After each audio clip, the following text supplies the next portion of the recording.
that you are near. I feel like you are here, but you're not.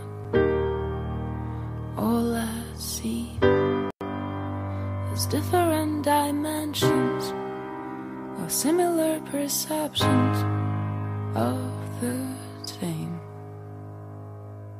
But the clock kept going tick-tock, and I became what I was not. And the ladies kept walking, and those big men talking, and the kids just hopping along. Open your eyes, my breath is fading, my dreams are burning into ash. All I need is a simple celebration with my imagination, which retreats. But the clock kept going tick-tock, and I became what I was not.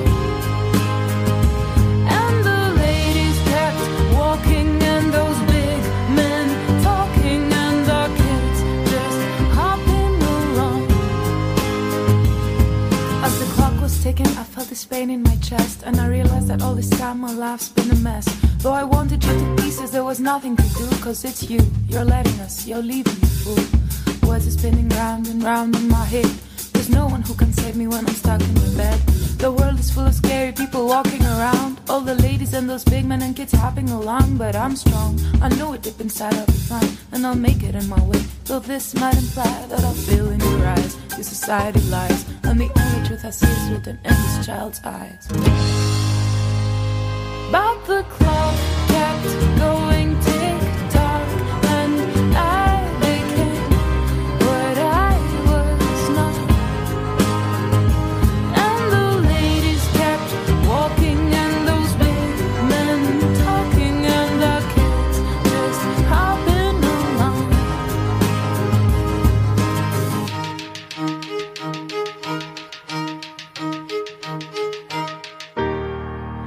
Close your eyes, think that you are near. I feel like you are here, but you're not. Καλησπέρα. Καλησπέρα φίλοι του Πορτοκαλί ραδιοφώνου. Εδώ, το ραδιόφωνο της αλληλεγγύης. Είναι η εκπομπή Global View. Στο μικρόφωνο η Ρίτσα Μασούρα, και κάθε Δευτέρα αυτή την ώρα πιάνουμε το νήμα της δικής μας κουβεντούλας, συζητάμε με τους καλεσμένους μας και παίζουμε μουσικές της επιλογής μας. Ξέρετε, είμαστε μερικές μέρες πριν από τις εκλογές της Κυριακής και ίσως, λέω ίσως, θα έπρεπε να αναρωτηθούμε ποιος αυτή τη στιγμή μπορεί να σηκώσει το βάρος μιας πρόβλεψης για το μέλλον το δικό μας, αλλά και το μέλλον της Ευρώπης. Είναι τόσο πρωτόγνωρη αυτή η εικόνα γύρω μας. Πραγματικά πρωτόγνωρη, τα λάθη, η ατολμία, η έλλειψη σπουδής, οι άσκοπες δευτερολογίες, τα συμφέροντα, οι αντιπαραθέσεις ανάμεσα στους μεγάλους, αλλά κυρίως φίλοι μου, ο φόβος μιας πιθανής ήττας του οικοδομήματος που λέγεται Ευρωπαϊκή Ένωση αποτυπώνεται παντού. Οι αγορές θυμίζουν τίγρεις που ψυχανεμίζονται την αδυναμία του πολιτικού κόσμου και παράλληλα διψούν για αίμα. Θα το αντέξουμε? Θα αντιληφθούμε ποια είναι τα όρια μας? Και αν ναι, θα το ξεπεράσουμε? Για τον Αλμπέρ Καμί οι Έλληνες έθεταν παντού όρια και πίστευαν ότι εκείνος που θα τολμούσε να τα ξεπεράσει θα χτυπιόταν ανελαίητα από τους θεούς. Σήμερα η Ευρωπαϊκή Ένωση βρίσκεται στην κόψη του ξηραφιού. Οι λαοί μέρα τη μέρα συνειδητοποιούν ότι περνούν σε δεύτερη μοίρα όσον αφορά τα εργασιακά και το κοινωνικό κράτος. Θα αντέξουμε? Μαζί μας σε λίγο και μετά το μουσικό διάλειμμα ελπίζουμε να είναι ο δημοσιογράφος Νίκος Ξιδάκης από τις σπουδαιότερες γραφίδες της δημοσιογραφίας. Ο Νίκος Ξιδάκης κατεβαίνει με το ΣΥΡΙΖΑ στη Β' Αθήνας και ελπίζω να τον βρούμε στο τηλέφωνο για να τα πούμε. Πάμε λίγη μουσική και στη συνέχεια θα κάνουμε μια προσπάθεια να συνδεθούμε μαζί του.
shrug, and it's the worst to truly stuck the knife ever. I cheated myself. Να είμαστε πάλι εδώ στο Πορτοκαλί Ραδιόφωνο. Θέλω να ρωτήσω αν έχουμε τον Νίκο Ξιδάκη στην τηλεφωνική μας γραμμή. Καλησπέρα σας. Καλησπέρα Νίκο, η Ρίτσα Μασούρα είμαι. Σε καλωσορίζω στην εκπομπή μας. Γεια σου, τι κάνεις? Και βεβαίως πρώτα απ' όλα και πάνω απ' όλα να σου ευχηθώ από καρδιάς καλή επιτυχία στον αγώνα που δίνεις όλο αυτό τον καιρό με απαράμιλο ήθος, ορθόλογο και σύνεση. Να ενημερώσω τους ακροατές μας ότι έχουμε συνδεθεί τηλεφωνικά με τον Νίκο Ξιδάκη. Ελπίζω η γραμμή να μην μας προδώσει, Νίκο. Πες μου, Νίκο, για σένα, τι είναι πολιτική, με 2 λόγια? Η ζωή, ο καθημερινός βίος. Μάλιστα. Η τέχνη του βίου είναι πολιτική. Ωραία. Να πάμε δηλαδή λίγο στον Αριστοτέλη και στους παλαιούς. Πάρα πολύ ωραία. Και πες μου, κοντά στην πολιτική, τι είναι για σένα η Ευρώπη και κατ' επέκταση η Ευρωπαϊκή Ένωση και η Ευρωζώνη και τι συνδέει αυτές τις 3 οντότητες? Κοιτάξτε, η Ευρώπη είναι μια περισσότερο από γεωγραφική οντότητα, είναι μια ιστορική και πολιτισμική οντότητα, η οποία έχει κάποια ελάχιστα κοινά χαρακτηριστικά. Κάποια από αυτά είχαν μπει και στο προήμιο του λεγόμενου Ευρωπαϊκού Συντάγματος. Τελικώς αφηρέθησαν. Ήταν, ας πούμε, ο χριστιανισμός, ο ελληνικός πολιτισμός, ο ρωμαϊκός πολιτισμός. Αυτά είναι τα θεμέλια του, ας πούμε, τα πολιτιστικά χαρακτηριστικά. Αλλά το πιο βασικό του ίσως είναι η ικανότητα, η όχι αυτονόητη ικανότητα, η κερδισμένη με πολύ κόπο, να συνυπάρχουν πολλές διαφορετικές ομάδες ανθρώπων, με διαφορετικές αρχικές καταβολές, με άλλες γλώσσες, με άλλες πεποιθήσεις και παραδόσεις, και να κατορθώνουν να συμβιώνουν. Μέσα σε αυτή την παράδοση είναι και μια παράδοση συγκρούσεων. Αλλά αυτό το οποίο σφράγισε τη μεταπολεμική Ευρώπη και την έκανε Ευρωπαϊκή Ένωση ήταν, μετά από τη φρίκη των 2 παγκοσμίων πολέμων, των σχεδόν αποκλειστικά ευρωπαϊκή εκκίνηση, ελήφθη μια μεγάλη απόφαση να ζήσουν ξανά οι άνθρωποι εν ειρήνη και συνεργασία. Και αυτό σφραγίζει το δεύτερο μισό του 20ου αιώνα και τις αρχές του 21ου. Η Ευρωζώνη είναι κάτι άλλο. Είναι η προσπάθεια μιας νομισματικής ολοκλήρωσης, η οποία βέβαια, όπως αποδεικνύεται και το ήξεραν και από τότε, χρειαζόταν και την δημοσιονομική ολοκλήρωση και την πολιτική ολοκλήρωση. Αυτά δεν συνέβησαν και φτάσαμε στο σημείο το κοινό νόμισμα, αντί να είναι προωθητικός παράγων και παράγων ασφάλειας και ευημερίας, να έχει γίνει μια θηλιά, ένας βρόχος στους αδύνατους και κυρίως μια πηγή ανισοτήτων. Παράγει ασυμμετρίες και ανισότητες. Κυρίως ανισότητες. Κυρίως ανισότητες. Και Νίκο, πάνω σε αυτό θα ήθελα να τολμήσω την επόμενη ερώτηση. Πιστεύεις ότι κινδυνεύουμε να εισέλθουμε σε μια εποχή μεταδημοκρατίας κάτω από τις σημερινές συνθήκες?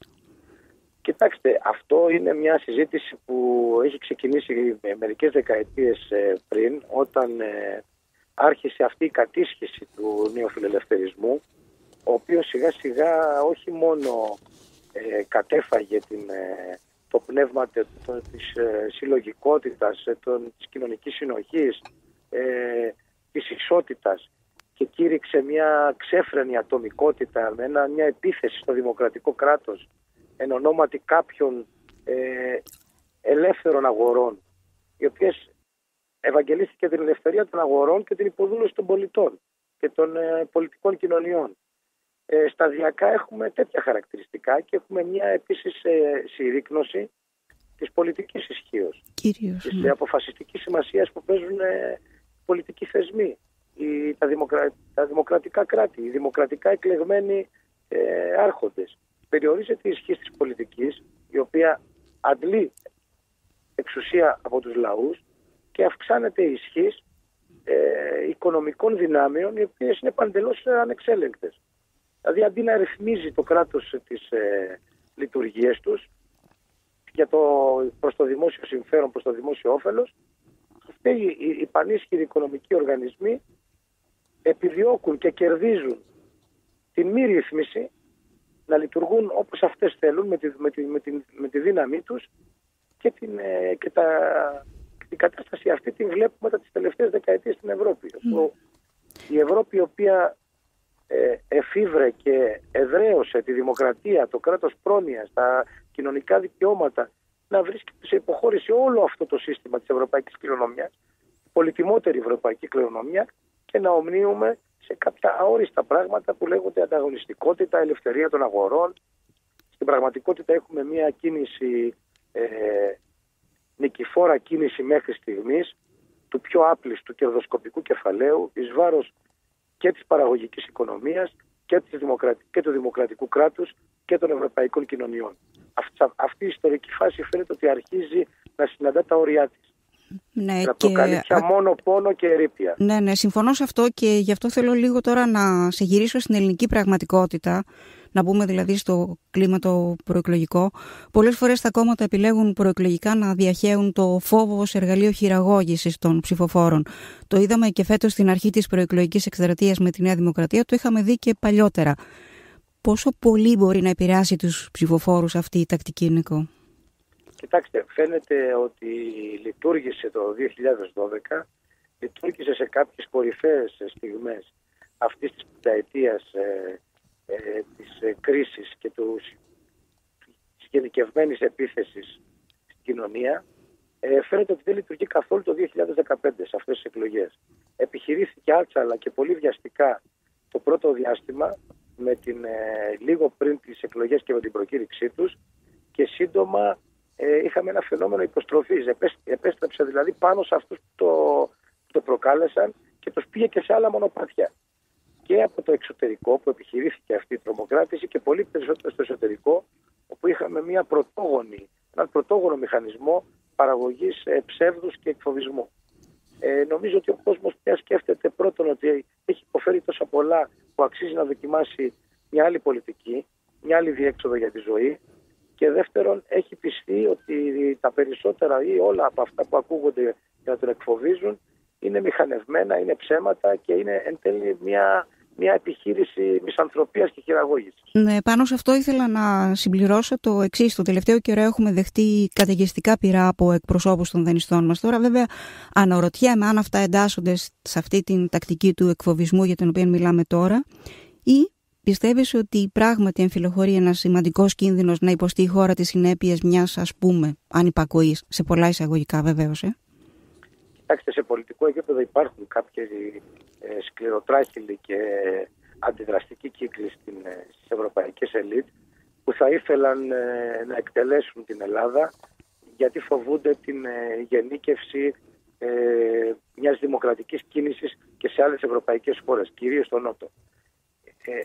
Από αυτή όμως την λεγόμενη παραδειγματική τιμωρία, η Ευρώπη έχει να χάσει πολλά περισσότερα από όσα πιθανόν να κερδίσει αυτή η μερίδα της ελίτ. Και δεν είναι κανείς τρελός να διακινδυνεύσει όλο το οικοδόμημα για να ικανοποιηθεί η πολιτική ενός μικρού διαμερίσματος. Μάλιστα. Γι' αυτό και βλέπουμε ότι έχει αλλάξει πάρα πολύ και η προσέγγιση και οι προτάσεις, και ακούγονται φωνές πια και από θεσμικούς. Δηλαδή και ο Ιρλανδός Υπουργός Οικονομικών, βγήκανε κορυφαίες προσωπικότητες του Ιταλικού Δημοκρατικού Κόμματος, που είναι κυβερνών κόμμα στην Ιταλία. Βγαίνουν Γάλλοι και μιλάνε. Στην Ισπανία φυσικά τι να πει το Ραχώη. Το Ραχώη είναι υπολήξινη, υποπροθεσμία. Εντάξει, έχει το Ποντέμος στο πλάι. Βέβαια. Βλέπουμε δηλαδή, εκτός από τους διανοούμενους, τους οικονομολόγους, πάρα πολλά ξένα μέσα και εφημερίδες, βλέπουμε και θεσμικούς, πρόσωπα πολιτικά να συζητούν την πρόταση της αριστεράς στην Ελλάδα, που είναι μια πρόταση διάσωσης της κοινωνίας και δημοκρατικής ανασυγκρότησης. Και μέσα σε μια ευρωπαϊκή προοπτική πάντα. Κυρίως μέσα σε ευρωπαϊκή προοπτική δεν γίνεται διαφορετικά, αλλά οι δημοσκοπήσεις, Νίκο Ξηδάκη, φέρνουν πρώτο κόμμα το ΣΥΡΙΖΑ ως αυτή τη στιγμή. Ο ΣΥΡΙΖΑ δεσμεύεται να δώσει τέλος στη λιτότητα.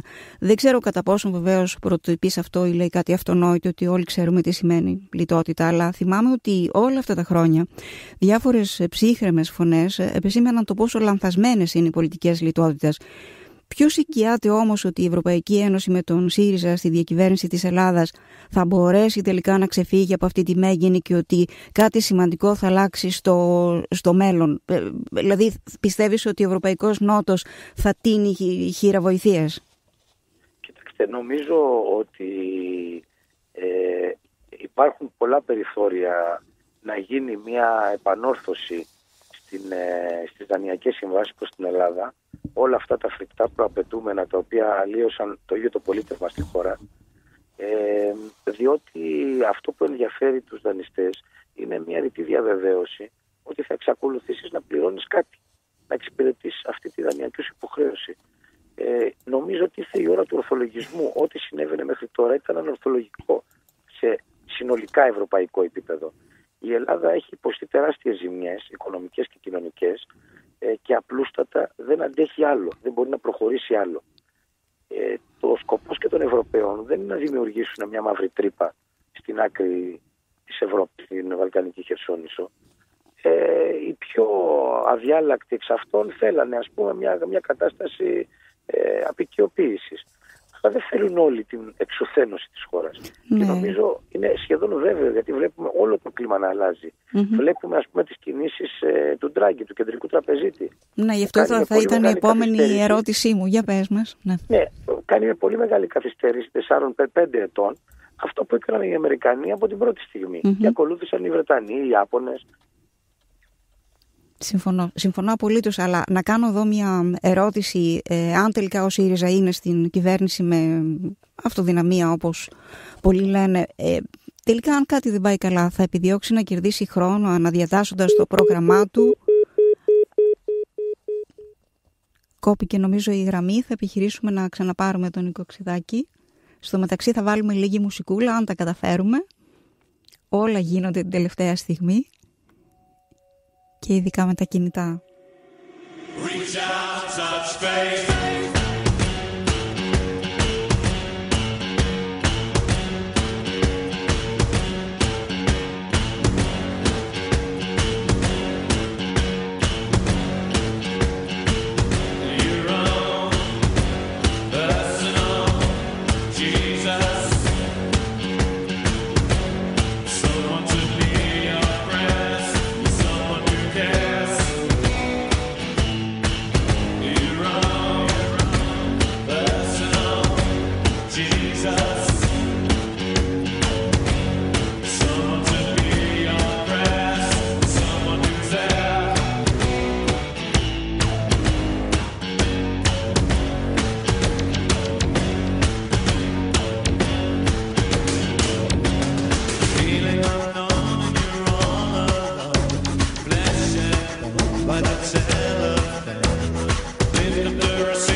Νίκο Ξηδάκη, είσαι στη γραμμή? Ναι, τώρα είμαι πάλι, σας ακούω, δεν σας έχασα κάποια στιγμή. Ωραία, εντάξει. Θέλω να ρωτήσω το εξής. Σε περίπτωση μη αυτοδυναμίας του ΣΥΡΙΖΑ, με ποια κόμματα θα μπορούσε να συνεργαστεί, και αν δεν καταστεί αυτό δυνατό, θα κάνω την κλασική ερώτηση που κάνουν όλοι: πόσο πιθανό θεωρείς να οδηγηθεί η χώρα σε νέες εκλογές και πόσο οδυνηρό θα είναι για τον τόπο αυτό? Ξεκινήσουμε από το πρώτο.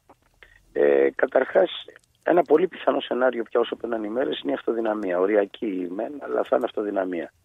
Αλλά ας πούμε ότι δεν επιτυγχάνεται. Ο Αλέξης Τσίπρας έχει πει ότι θα φτιάξει μια κυβέρνηση κοινωνικής και εθνικής σωτηρίας, την οποία δεν θα έχει μια κομματική χρειά η σύνθεση της. Θα βάλει πρόσωπα γενικότερης αποδοχής με μια ευρύτερη ακτινοβολία στην κοινωνία.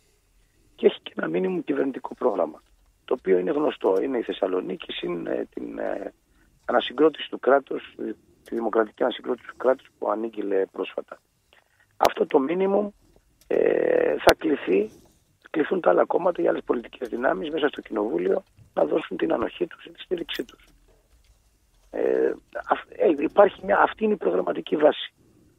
Σε αυτό το ενδεχόμενο, το οποίο είναι μια πιθανότητα, όλες οι πολιτικές δυνάμεις θα είναι υπεύθυνες να απορρίψουν ή να δεχθούν αυτή την πρόταση.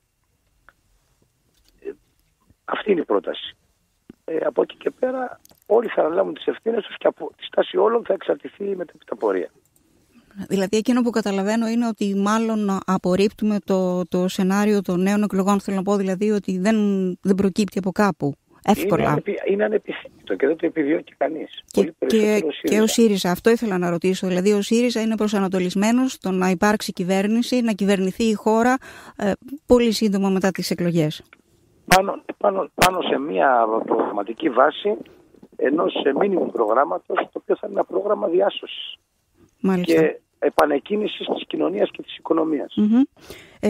Νίκο Ξεδάκη, πολλοί ακούνε με πολύ μεγάλη συμπάθεια το σύνθημα του ΣΥΡΙΖΑ «Αλλάζουμε την Ελλάδα, αλλάζουμε την Ευρώπη». Καταλαβαίνω ότι κρύβεται αλήθεια σε αυτό το σύνθημα. Μίλησέ μου λίγο γι' αυτό, έτσι, ολοκληρώνοντας την κουβέντα μας σιγά σιγά. Κοιτάξτε, αυτό που το βλέπουμε να το γράφουν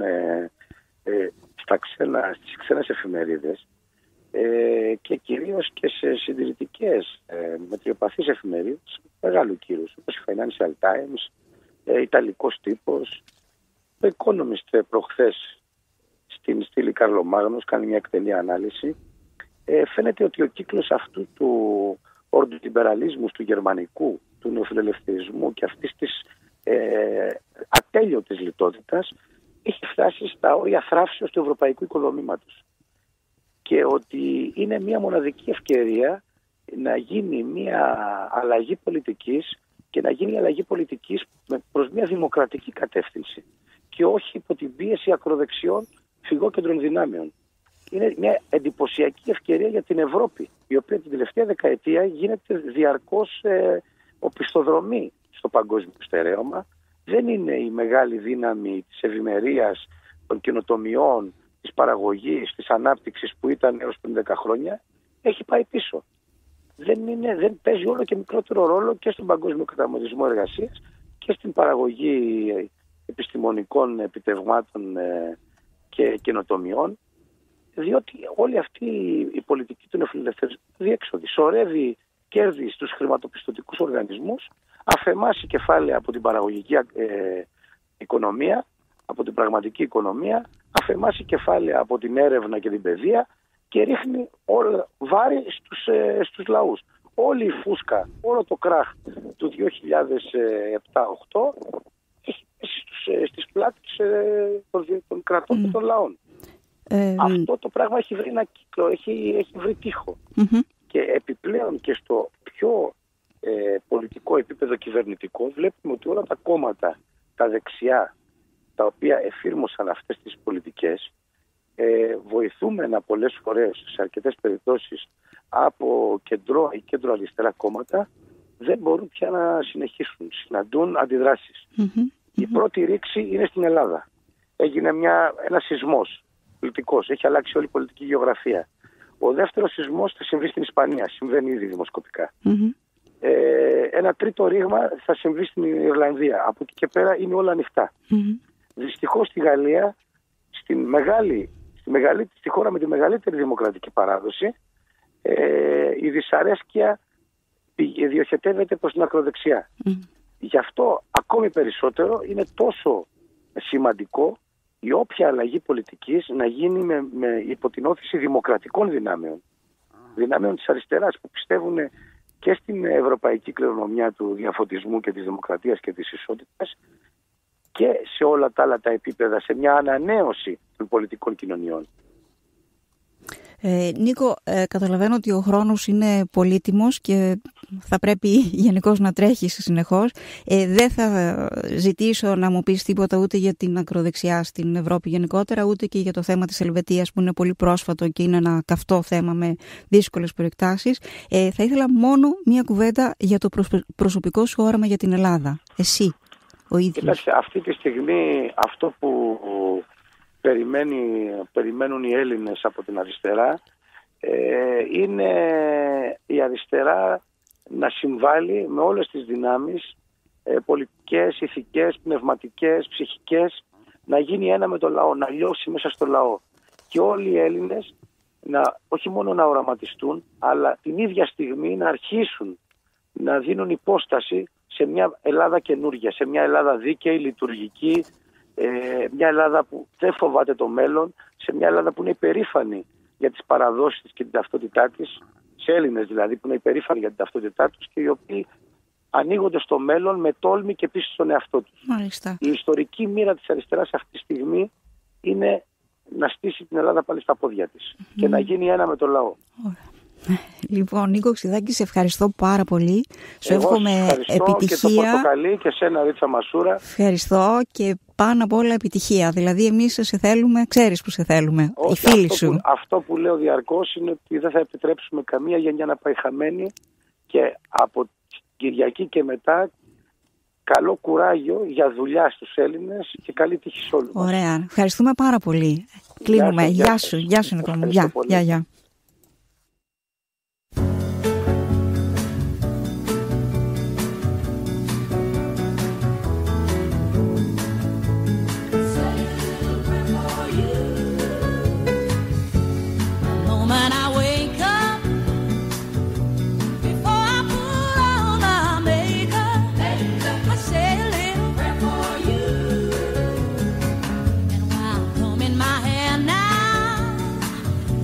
And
Φίλοι μου, εδώ στο Πορτοκαλί ραδιόφωνο και πάλι επιστρέψαμε χωρίς τον καλεσμένο μας τον Νίκο Ξιδάκη. Ο Νίκος τρέχει και θα τρέχει πολύ και τις επόμενες μέρες με την ελπίδα όλων μας ο άξιος αυτός συνάδελφος να βρει τη θέση που του αξίζει στα δημόσια πράγματα της χώρας.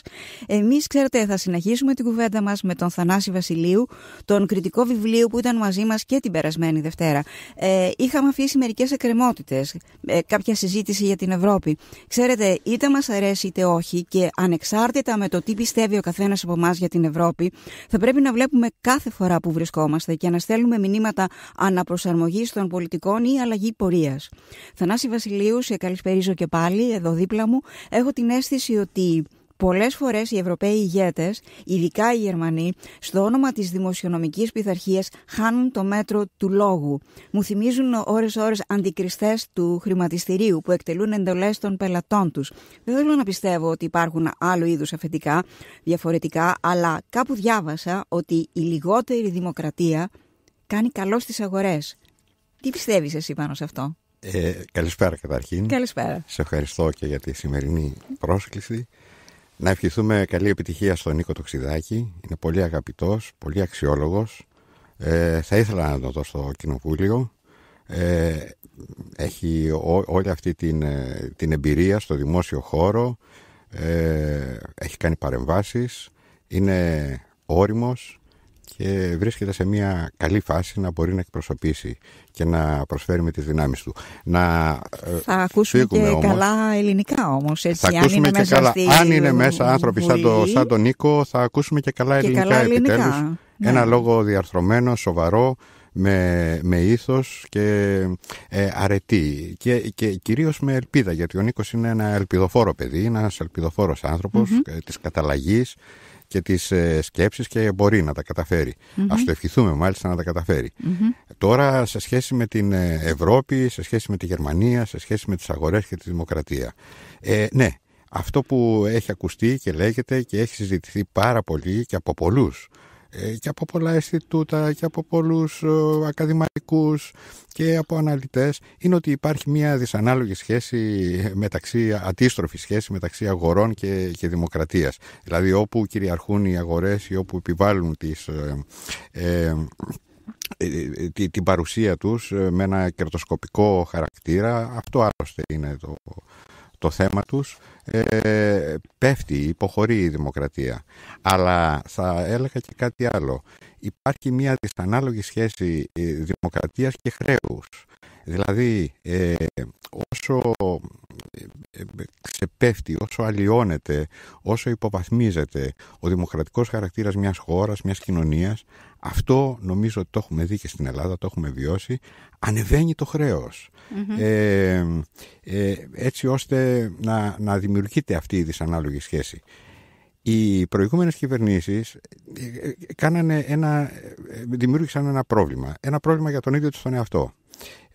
Δεν παραδεχτήκαν ότι τίθεται θέμα μη βιωσιμότητας του ελληνικού χρέους, ενώ όλη η Ευρώπη βοούσε, όλες οι αγορές φοβόνται αυτό. Μα δεν νομίζω ότι δεν το γνώριζαν αυτό. Αυτό το γνώριζαν, ωστόσο με τέτοια αφροσύνη φέρθηκαν σαν να μην το γνωρίζουν, σαν να το αγνοούν, σαν να μην υπάρχει, το κουκούλωσαν και το πρόβλημα αυτό ανέκυψε ξαφνικά και έφτασε σε ένα όριο ώστε να καθιστά υπαρξιακή πια τόσο την κατάσταση στην Ελλάδα όσο και την κατάσταση στην Ευρώπη, γιατί η κατάσταση της Ελλάδας έχει εξαπλωθεί και μολύνει την Ευρώπη.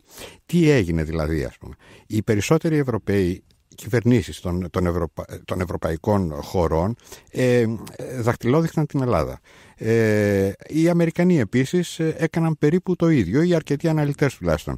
Φοβόντουσαν μην τυχόν και γίνουν Ελλάδα. Έτσι λοιπόν, κανένας δεν τόλμησε να πει ένα όχι σε αυτή την ιστορία, όχι σε αυτή τη λιτότητα. Μπορούμε να έχουμε άλλα εργαλεία, μπορούμε να ασκήσουμε εναλλακτικές πολιτικές. Αυτά δεν μπήκαν καθόλου στο τραπέζι των διαπραγματεύσεων. Κανένας δεν δέχτηκε να ακούσει μια τέτοια κουβέντα και όλοι δέχτηκαν αυτό το πλαίσιο της πειθάρχησης με μια ηθική που δεν έχει στο κάτω-κάτω σχέση με τον Νότο, δεν έχει να κάνει με εμάς, δεν έχει να κάνει ούτε με τον ανθρωπότυπο, ούτε με τις νοοτροπίες, ούτε με τις κουλτούρες κτλ. της λιτότητας και μάλιστα της τιμωρητικής λιτότητας. Αυτό ήταν άσχετο. Και αυτό οδήγησε τα πράγματα στο μη περαιτέρω. Ναι, άρα έχουμε αυτό που λέμε λιγότερη δημοκρατία, παρότι κανένας δεν το θέλει αυτό, έτσι. Έχουμε μεγαλώσει ιδανικά, έχουμε μεγαλώσει με δυνατές σκέψεις, έχουμε μεγαλώσει μέσα σε ένα σύστημα που εγγυάται τα δικαιώματά μας, τα εργασιακά, τα κοινωνικά, τα πάντα, αλλά φαίνεται ότι κάτι δεν πάει καλά, άρα θα πρέπει οι λαοί της Ευρώπης γενικότερα να παλέψουν ξανά για αυτά τα πράγματα. Οι λαοί της Ευρώπης θα πρέπει να ξαναπαλέψουν για αυτά τα πράγματα, θα πρέπει να ξαναγυρίσουν σε αξίες, θα πρέπει να ξαναγυρίσουν σε ηθικές αρχές, θα πρέπει να ξαναδούν αυτή την ιδέα τότε που μετά τον πόλεμο όλοι οι τρομοκρατημένοι και σαστισμένοι είχαν συγκεντρωθεί και το συζητούσαν, το έβλεπαν, ορκίστηκαν να μην συμβεί ποτέ ξανά αυτό που έζησαν λαοί της Ευρώπης κατά το Δεύτερο Παγκόσμιο Πόλεμο. Ήταν απόϊχος του Πρώτου Παγκοσμίου Πολέμου, δεν θέλησαν και υποστήριξαν αυτή την ιδέα. Θυμάμαι από την ιστορία την ομιλία του Τσόρτσιλ ότι πρέπει να υποστηρίξουμε αυτή την ιδέα της Ευρώπης. Πρέπει να υποστηρίξουμε τα ευρωπαϊκά Ηνωμένα Έθνη, γιατί είναι το σπίτι και θα κάνουμε κάθε προσπάθεια να ανακουφίσουμε και να μην ξανασυμβούν αυτά τα πράγματα κτλ. Αυτά τα έβλεπαν τότε οι ηγέτες και έδειξαν μια συγκεκριμένη πολιτική βούληση να μην ξαναγυρίσει ο κόσμος, οι λαοί, τα κράτη σε αυτό το μίσος, σε αυτή την εχθρότητα κτλ. Ναι, αλλά ήταν άλλες οι εποχές εκείνες και άλλες είναι οι σημερινές. Έτσι, ναι. Το πλαίσιο, το παγκόσμιο, το διεθνές πλαίσιο σήμερα είναι εντελώς διαφορετικό. Άρα θα πρέπει να εφεύρουμε καινούριους τρόπους σκέψης και οικονομικής και... Δεν μπορούμε να κάνουμε ευθείες αναλογίες του τότε με το τώρα. Όχι, δεν μπορούμε με τίποτα. Ωστόσο, υπάρχουν και τα εργαλεία, υπάρχουν και δυνατότητες για μια εναλλακτική πολιτική. Αυτή δεν επελέγει. Δεν επελέγει με ένα καθαρά οικονομικό, όχι τόσο πολιτικό κριτήριο, όσο οικονομικό κριτήριο. Τη στιγμή που ξέσπασε η κρίση, η Αμερική φέρθηκε με μια σοφροσύνη, η οποία όμως δεν μεταφέρθηκε στην Ευρώπη. Ενώ μεταφέρθηκε η κρίση της Αμερικής στην Ευρώπη, αυτή η τοξική αντίληψη των αγορών κτλ., δεν μεταφέρθηκε και η πολιτική αντίληψη. Λόγω διαφορετικών δομών. Η Ευρώπη βέβαια είχε διαφορετικές δομές. Λόγω διαφορετικών δομών. Δεν κατάφεραν να γίνουν οι Ηνωμένες Πολιτείες της Ευρώπης. Όχι. Και έτσι δεν μπόρεσε να γίνει αυτό και το πράγμα. Και υπάρχουν και τάσεις επιστροφής στο έθνος κτλ. Βέβαια δεν διαφαίνεται πολύ έντονα. Αυτό το βλέπουμε στις χώρες της Βόρειας Ευρώπης. Το βλέπουμε στη Γαλλία, το βλέπουμε στην Αυστρία, το βλέπουμε στη Σουηδία, στην Νορβηγία, το βλέπουμε στην Ολλανδία, το βλέπουμε και στην ίδια τη Γερμανία. Ναι, σαν μικρές ενότητες, αλλά ενδεχομένως αυτό, αν δεν λάβουμε γενικότερα τα μέτρα μας, έτσι ως Ευρώπη συνολικά, ως Ευρωπαϊκή Ένωση συνολικά, και αν δεν πείσουμε και τις χώρες τις τελευταίες που μπήκαν στην Ευρωπαϊκή Ένωση, ενώ τις χώρες Ανατολικής Ευρώπης, ότι ανήκουν σε αυτή τη μεγάλη κοινότητα και ότι θα πρέπει να αποκτήσουν μια εντελώς διαφορετική προσέγγιση στα πράγματα, ενδεχομένως να πάθουμε κάποια ζημιά. Άρα χρειαζόμαστε καινούρια σκέψη. Η ζημιά έχει ήδη συντελεστεί, αλλά είναι αναστρέψιμη. Χρειάζεται καινούρια σκέψη, χρειάζεται καινούρια εργαλεία, χρειάζονται ρήξεις, χρειάζεται τόλμη. Σου είπα προηγουμένως ότι φοβούμενοι μην γίνουν Ελλάδα, ομνίουν όλοι στην πολιτική λιτότητα. Σε αυτή η πολιτική έχει επικριθεί. Έχει επικριθεί γιατί είναι ατελέσφορη. Και όσοι επιμένουν σε αυτό το ζήτημα συναντάνε σιγά σιγά η μία μετά την άλλη οι χώρες την τύχη της Ελλάδας.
Αγαπητοί μου φίλοι, κλείνοντας, ήθελα να ρωτήσω τον φίλο μου Θανάση Βασιλείου για την προσωπική ευθύνη του καθενός απέναντι στην ψήφο. Είναι σημαντικό, νομίζω.